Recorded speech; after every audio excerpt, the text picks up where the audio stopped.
I welcome you today to day 18 of the Earn More Money Challenge. Congratulations to all of you who have been listening to each and every episode. Yeah? Each and every episode and taking action and giving us feedback. And to those who have not listened to all of them, get time. Get time. It's important that we have a clear game plan on how we are going to hit our big, hairy, audacious goal. Welcome once more. Always excited to do this. And let's rope right in. Today on episode 18, I want us to discuss something around, does it always take you having money for you to make money? Yeah? Does it always take you having money for you to make money? And I want to use my own story. When I was starting Profit Acumen, it started from a very far-fetched place. Very far-fetched. I didn't know I was going to arrive here.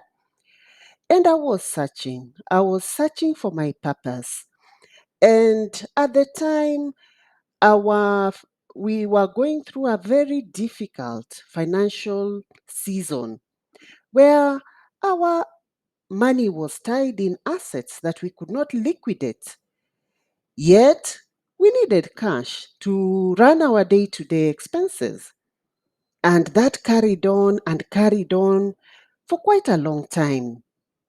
And in that process, in the process of that pain, when I was still engrossed in the deepest uh, area of pain around money, when I was actually in the worst point, that is when I saw Profit Acumen. So, in essence, as much as I looked like I had money, I didn't have cash, but I had to start. I had to start. And I remember I shared on social media that this is what I do. I teach people about money. This is my what I offer. This is I help people transform their relationship with money. I help people elevate their financial well-being. And I just started talking. So instead of using my social media to just chat and update people where I've been and post my personal issues, I began using my social media platforms specifically to speak about what I do. So on this day, a lady calls me, and this lady passed away due to COVID, and she was my first client in Profit Acumen. May her soul rest in peace. And I start. And I help, we get into the process of restructuring her business, restructuring her personal finances, and giving her direction. And through that process, I realized that this is it. This is what I've been looking for. I didn't have a penny. I didn't have a penny. Even the branding for Profit Acumen, I did it myself. I just did a logo online. I didn't have the money to do what people are waiting for to start a business. So I just created a logo online. I just had to start. Yeah, and look at what it is today. All that is behind. Now I'm completely at a different place. So I'm one of the believers that you don't need money. Yeah, you don't need money, always need money for you to move forward. You can find your direction with what you already have. I believe so much with starting with what you already have. Don't belittle that which you have. I had a laptop, I had Wi Fi, so I could go to the internet. I had my notebooks where I could do my solitude notes and give my whatever it is that was my idea direction. It Profit Acumen was crafted in a book with a pencil. I use a pencil and a rubber and sharpener. When I have those and my notebook, I'm good to go. So if you are seated there feeling stuck, maybe you are this person who lost your job. You've been sending CVs around and no job is coming by. You have something within you. How about you take a notebook and structure it in your notebook? Try and picture it out what this can play out to be. And just begin with what you have. And I remember during that same period, my phone, I think, fell. One of my sons must have dropped it, and it went off for a whole month. I tried repairing it, I could not repair, and I did not have money. So I was even now without a phone and starting a company without a phone. So I could not even be in WhatsApp.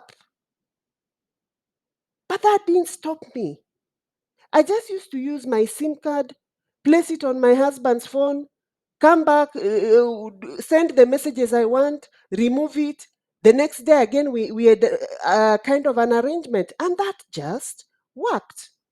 So I'm telling you this to impress upon you that winning with money is your birthright. Remove those limiting beliefs of what you don't have. Begin embracing the attitude of gratitude. To look at what you have and say thank you and begin to use it to change your life. Your financial situation is your responsibility. Even if you came from a poor family, even if you came from a background that does not matter, even if you are abandoned or rejected, even if you are living with relatives who are not supportive, that is not a reason. You can pick yourself from there and wash yourself and give your life direction. Start with what you already have. Start with what you already have. There's a young man I keep who runs a kiosk in the route I take. Every morning I walk to church and I pass by this kiosk, this small shop. And this young man, I keep having short conversations with him just to mentor him.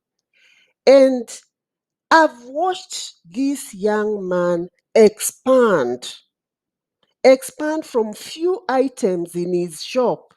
Now, I'll not be surprised if he'll move from there because the place is full. He's well stocked. And he told me how he started. He literally had nothing. But he started with that nothing that he had. That's something small. So I took it upon me every time I pass there, I'll buy something from him to promote him because he has a winner's mindset. He believes in himself beyond believing in how much money he has.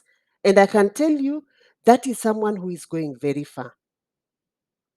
So let's look at a scenario where maybe that idea that you have needs money.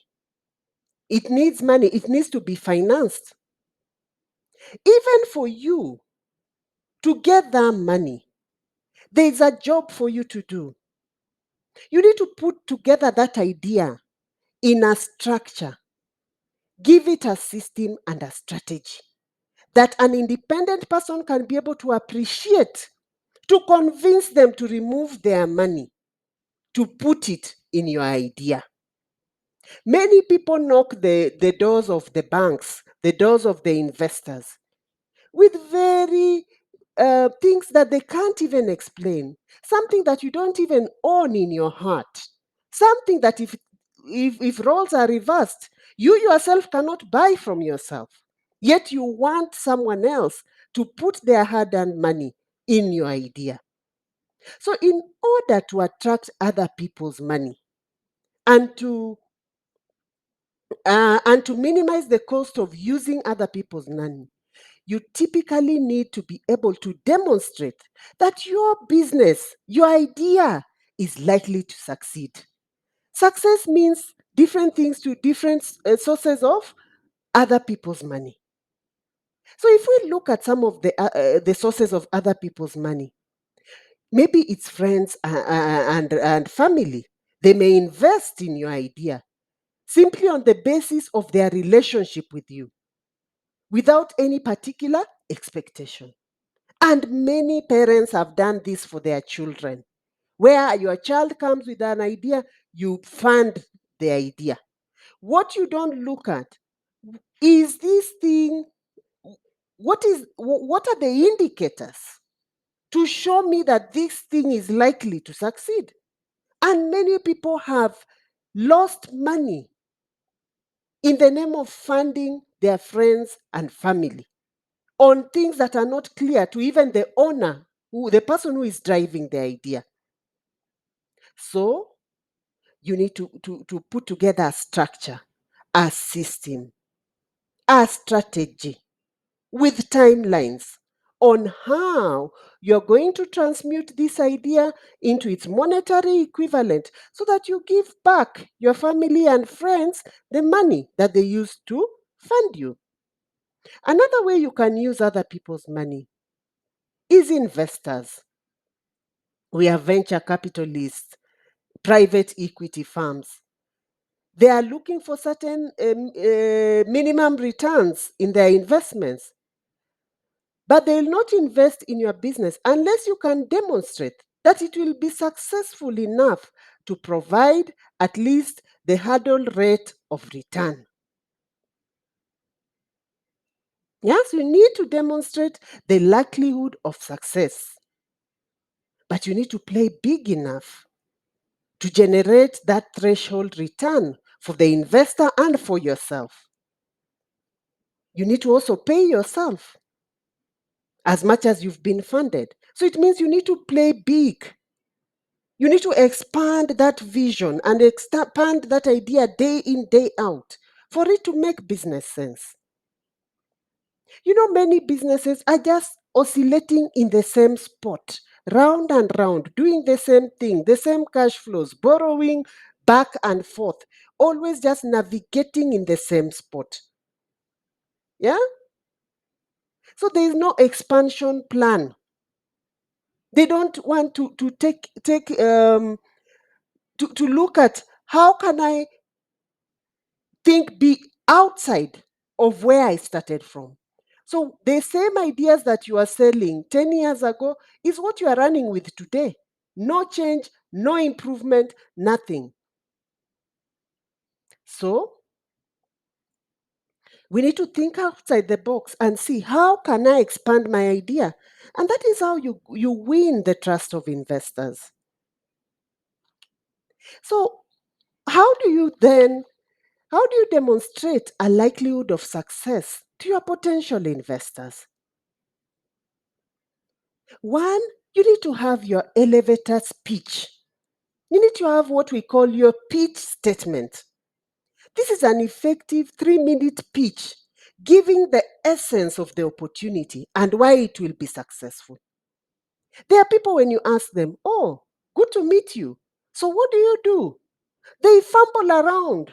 The other day, I met a lady who I simply asked her, "So what do you do?" Because she was in a career transition. "What are you moving into?" She gave me almost 10 businesses. By the time she left, my head was full, and I was not even clear who she was anymore. Yeah? You confuse the people who have the potential to buy from you because you yourself, you are not clear on what you do. Can you have a 3-minute pitch statement that tells people who do you serve? How do you serve them? Why do you serve them? Who do you serve? What do you help them do and why? What is the benefit of that which you help them do? Then you need to display your business. Display your idea. Share it. If you can afford a website, put in place one. If you can take advantage of the online platform, do it. It worked for me when I had no money. Just showing up. Just showing up. Somebody somewhere is looking for what you do. Then have a clear business plan and financials. Understand your numbers. Understand at least basic numbers. When I say that I'll sell this, how many do I need to sell to get what? When I say that I need to buy this, what is my profit? What is the return on what I buy when I sell? Those basic maths. We need to have a visibility as someone who wants to take your idea to the market. So that clarity is very important. We cannot walk with this sense of entitlement on other people's money, yet on our part, we don't want to do what we are supposed to do. So we all need to win with money. And something else that I should mention is networking. You have to be able to ask yourself, who are the people who are qualified, able, and willing, who I need to include in my list? Because you need to have a list, you need to develop a list. The people you need to include in your list so that you grow each and every day.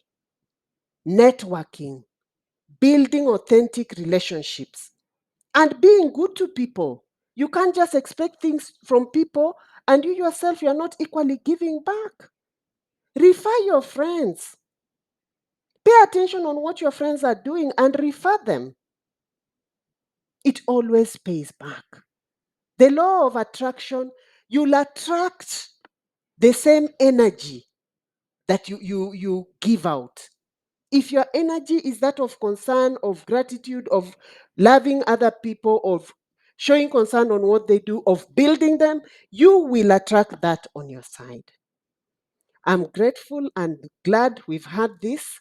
I have to run. Today I'm running for an event, and I hope you found this of value.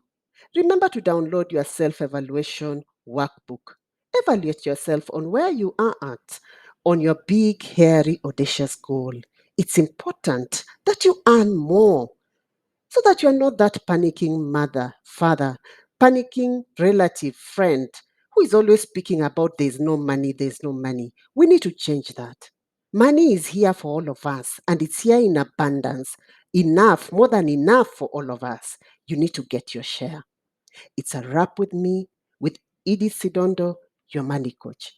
I look forward to tomorrow on episode 19. Bye for now.